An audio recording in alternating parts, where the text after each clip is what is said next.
Have you ever looked at your life and felt like everything was turning against you? Have you felt like the more you try, the more things fall apart? It's as though everything you planned, dreamed, and believed in has slipped through your fingers, leaving only emptiness. Sometimes, it feels like God is silent, like the heavens are closed, and no prayer seems to break through.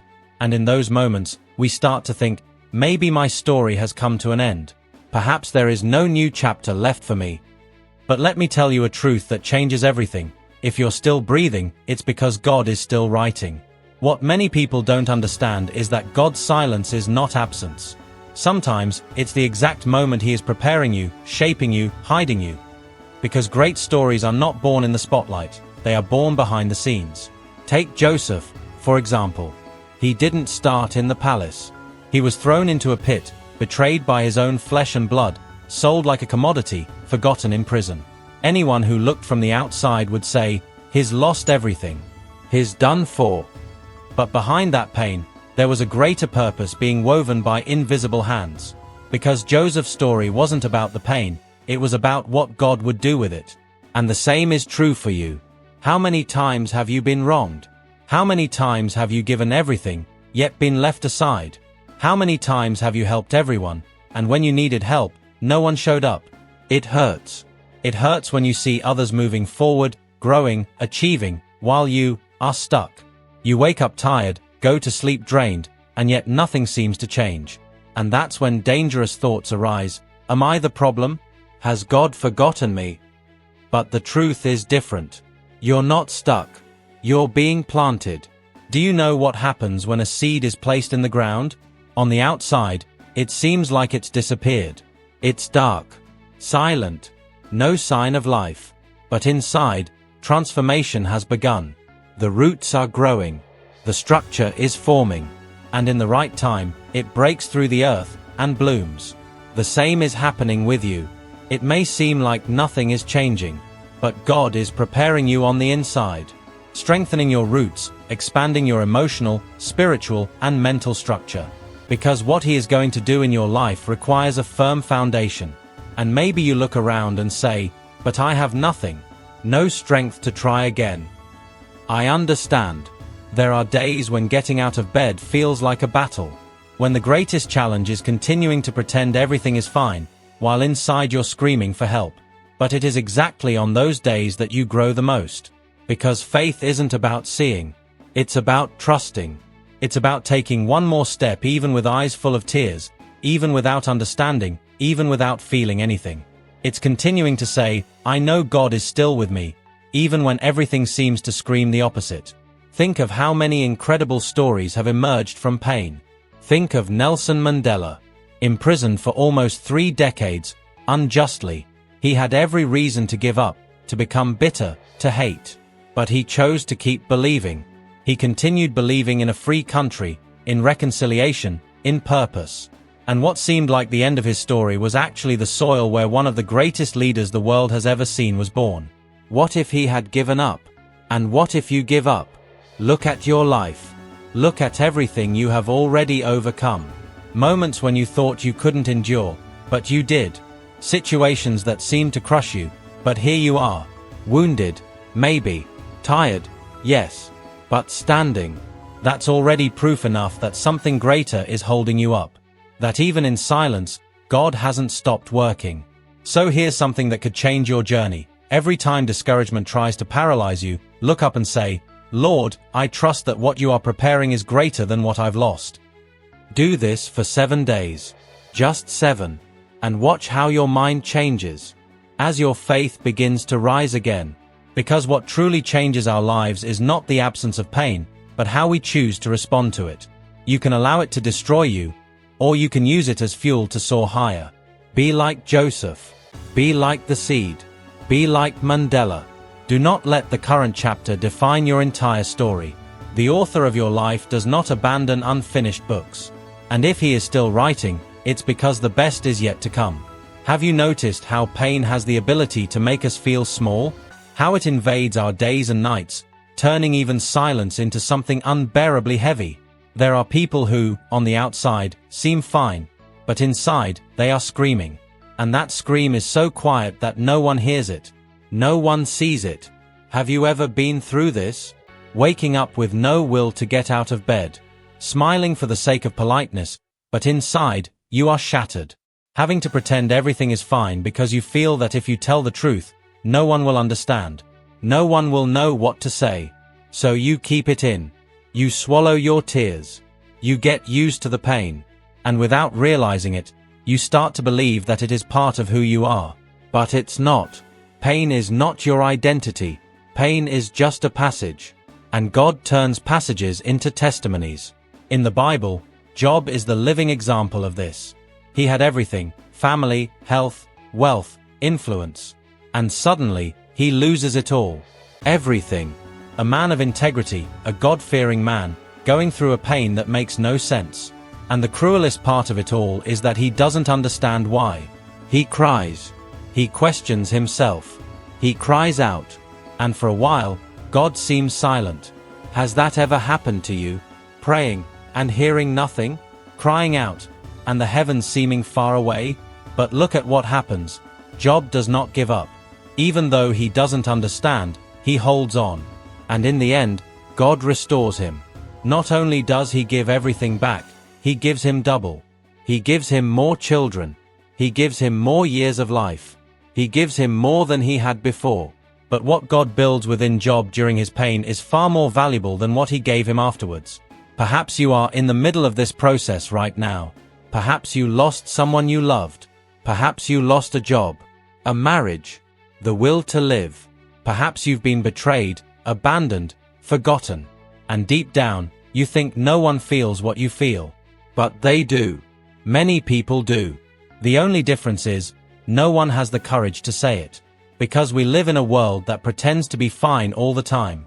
But it doesn't have to be that way. You don't have to pretend. You can feel. You can cry. You can allow yourself to be weak in front of God. Because He is strong for you. Do you know Lady Gaga? Today, she is recognized all over the world. But before fame, she was rejected by countless record labels. She heard no over and over again. She suffered from anxiety. She struggled with low self-esteem. She slept on the floor of small apartments. And at many moments, she thought of giving up. But she didn't. Because inside her was something she didn't fully understand, but that pushed her to keep going. Today, millions identify with her pain. Because she used her wounds as a testimony. And your story can do the same. Not for you to become famous, but for you to be free. Free from guilt. Free from shame. Free from the weight of pretending. Do you realize how many people around you are waiting to hear something you've lived through? Have you ever thought that your story could save others? That your pain could be used to heal someone who is going through what you went through yesterday? God doesn't waste suffering. He transforms it. And the question you need to ask yourself is, what am I going to do with everything I've lived through? Because you can bury it and let it rot, or you can plant it and let it grow. And there's something I want to propose to you. Over the next 15 days, every time you remember something that hurt you, write next to that memory what you learned from it. It could be on a piece of paper, in a notebook, wherever. And at the end of the 15 days, read everything you've written. You'll be surprised to realize that, even without noticing, you've grown. You've matured. You've learned to be stronger, more compassionate, more human. Because pain is not the end. Pain is the birthplace of transformation. There is no pain that escapes God's gaze. There is no tear that He hasn't counted. He knows what you've been through and what you are going through now. And He will use it, not to punish you, but to lift you up. And one day, you will look back and understand, it was necessary. It hurt, but it shaped me. It wounded me, but it made me blossom.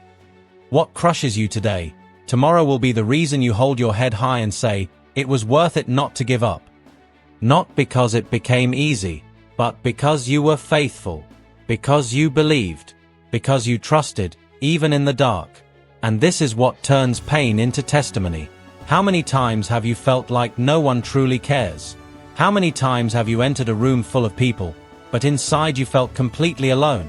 As if everyone was too busy to notice what's happening inside of you. It's as if there's an invisible wall between you and the world. You speak, but no one truly listens. You scream inside, but no one responds. Have you ever been surrounded by people and yet felt like no one saw you? This is not trivial. This is loneliness. A loneliness that is not solved by company, but by presence, the presence of someone who truly sees you. David knows exactly what this feels like. When the prophet Samuel went to Jesse's house to anoint a new king, all of the sons were called, except David. He stayed in the field, looking after the sheep. Ignored. Forgotten. Invisible. Can you imagine what it feels like to be forgotten by your own father at such an important moment? Yet, it was precisely in the field, alone, away from human eyes, that David was prepared by God. There, without an audience, he learned to be brave, to kill lions, to kill bears.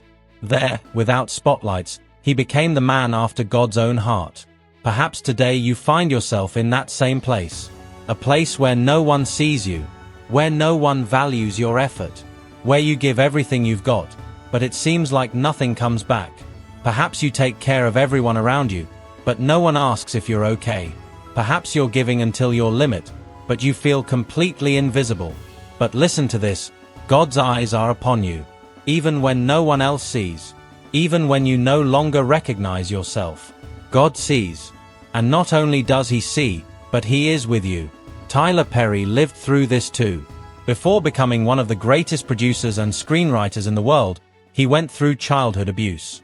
He slept in a car for months. He wrote plays that no one wanted to watch. He was ignored, humiliated, disbelieved. But in the silence of solitude, he kept writing. He kept dreaming. He kept believing. And when no one else believed in him, God did. And it was in this place of being forgotten that the story of his triumph was born, a story that now inspires millions. The harsh truth is that many of the moments when you feel like you've been left behind are actually times when God is hiding you. Because there is a time of preparation. A time when he strengthens you, shapes you, teaches you to hear his voice in the silence. God does not waste any moment of solitude. Because it is in that place where you think no one understands you that he speaks to you the most. Have you ever noticed how sometimes it's only when everything goes silent that we begin to hear what truly matters? When the voices stop, when the lights go out, when the messages cease to arrive, that's when God's voice stands out. That's when you discover who is truly with you. So, I want to make a suggestion to you. Over the next 30 days, before you go to bed, take 5 minutes to remember moments from your day when, even though you were alone, you realized you were not. It might be an inexplicable peace in the midst of chaos, a word that reached you in a supernatural way, a gesture of kindness from someone you don't even know. Write this down. Make it a habit. Because the more you notice God's traces in your everyday life, the more you will realize that he has never left you.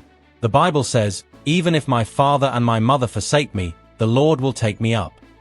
This is not just a beautiful metaphor. This is the truth. This is a promise. And maybe you, the one watching now, feel like no one cares about you. But I need to tell you, you have not been forgotten. You are not alone. God embraces you. God sees you. God loves you with a love that never tires, never delays, never gives up. So even if today your field seems empty, even if no one calls your name, even if the world doesn't notice you, know that God has already sent someone to find you. And when he calls you, it is because the time has come to step out of anonymity and live your purpose. Until then, remain. Even if no one sees. Even if no one acknowledges you. Because the entire heaven is watching you. And God is preparing something that your eyes have not yet seen. But your heart will understand. And it will be worth it. Every tear. Every silent night. Every day when you thought you were alone. Because you were never alone. Never. How many times have you held back from trying because you feared failure? How many times have you looked at a dream, a project, or an idea that pulsed within your heart, and decided not to move forward because you felt incapable? And then the thought comes like a cruel whisper, what if I try and fail? But, what if it works out? What if this step of faith is exactly what you need for your life to change direction? The problem is that, most of the time, we wait to feel brave before we act. But the truth is, courage only shows up when we take action. Peter didn't wait for the sea to calm. He saw Jesus walking on the water, asked to go to him, and even with the wind blowing hard, he took a step out of the boat. He was the only one among the disciples to do this. Yes, he sank. But he was also the only one who had the experience of walking on water. Sometimes, fear will still be there. It doesn't disappear. But you can choose not to let it control you. How many opportunities have you missed out of fear of not being good enough? How many times have you compared yourself to others and thought you weren't up to the task? That you didn't have enough talent, enough looks, enough experience? And this cycle is cruel because the more you compare yourself, the more you freeze. And the more you freeze, the more distant your dreams seem. But let me tell you something you might need to hear today. You don't need to be perfect to start. You just need to be willing. Because God doesn't choose the most qualified. He empowers those who are willing to say yes. Moses thought he was incapable. He said he wasn't a good speaker, that no one would listen to him. But God chose him anyway. Gideon saw himself as the least in his family, from a tribe with no significance. But it was with him that God defeated an entire army. Can you see the pattern? God always chooses the unlikely, because he wants the world to see that it's not by human strength, but by the power of faith. And when we talk about faith, we're not talking about something magical that removes all obstacles. Faith is not the absence of difficulties. Faith is walking through difficulties, even with doubts, even with scars. It's waking up on a hard day and still deciding to try again. It's saying, I don't know how it will turn out, but I trust. That is faith. Faith is continuing, even while trembling, even while crying, even while uncertain. Oprah Winfrey is one of the greatest examples of this. When she started on television, she was fired and told she wasn't fit for it. She could have believed that. She could have accepted that sentence as truth. But she chose to keep going. She chose to believe that there was something bigger inside of her. And, even with fear, she persisted. Today, the whole world knows her voice. Because she dared to take a step, even without guarantees. And perhaps that is exactly what you need to do right now. Stop waiting for the feeling of being ready. Because, honestly, we never feel completely ready. There will always be a flutter of nerves. There will always be a voice telling you it might not work. But that's where the choice comes in. You choose to listen to that voice, or you choose to listen to the voice of God who says, do not fear, for I am with you. Think of the times when you thought you couldn't make it. And you did. The battles you've won. The doors that opened when everything seemed locked. That wasn't luck. That was faith. That was persistence. That was grace. And that same strength is still inside you. So, I want to challenge you. For 21 days, every time fear tries to stop you, write it down. Write down what the fear is. Then, beside it, write a small action you can take even with fear. It might be sending a resume, recording a video, asking for help, making that call, making that decision. Each day, you will see that fear loses power when you choose to act. And at the end of those 21 days, you will look back and realize you've taken many steps. Not because you stopped feeling fear, but because you learned to walk with it beside you. You were created to experience great things. And what God has for your life goes far beyond what your eyes can see right now. But you will only discover this if you decide to step out of the boat. You don't need to know how to swim. Jesus is in the midst of the storm, waiting for you. Reach out your hand. Take the first step. And even when the wind blows strong, remember, it's better to sink walking in faith than to spend your life paralyzed by fear. The ground may seem invisible now, but when you trust and step, you will discover that God has already prepared where your feet will land. Maybe right now, at this very moment, your eyes are filled with tears, feeling a tightness in your chest that you can't even explain. Maybe it feels like finally, someone has put into words what you were trying to hide even from yourself. Like everything you've heard here is a mirror of your soul. And it is. Because this message didn't come by chance. This message came to reach you. It came for you, the one who was thinking about giving up. The one who smiles on the outside but bleeds on the inside. You, who have had days when getting out of bed feels like a war. You, who have gotten used to saying I'm fine, but inside, you're crying out for help. Do you know why you're still here? Because God hasn't given up on you. Because even though the whole world has turned its back, even though friends have disappeared, even though no one noticed your tears, God saw. He was there, in that night when you cried in silence. He was there when you looked in the mirror and didn't recognize yourself. He was there when you prayed softly for a sign. And maybe this message is that sign. You are not what they made you. You are not the mistakes you made. You are not the losses you've suffered. You are someone who carries within you a story that is still being written by the Creator's hands. And this story doesn't end in pain. It begins with it. And it flourishes after it. You've already overcome so much. You've endured so much. You fought even when no one knew you were battling inside. And that is proof that there is a strength within you that you don't fully know. That strength comes from God. It comes from a love that doesn't abandon you, even when you feel broken. It comes from a purpose that still stands, even when you feel it's gone. So please, don't give up. Not today. Not now. Not with everything God is still going to do through your life. The world needs your story. Someone needs your testimony. Someone will be healed because you had the courage to keep going. Because you chose to believe one more time. Because even with your eyes blurred by pain, you decided to take one more step. And if all you can do today is cry, then cry. But don't let go of God's hand. Because He has never let go of yours. You will still smile, and it won't be forced. One day, you will look back and realize that everything was part of a greater plan. You will live the time of reaping, because you didn't give up during the time of pain. Now, take a deep breath. Feel that invisible embrace.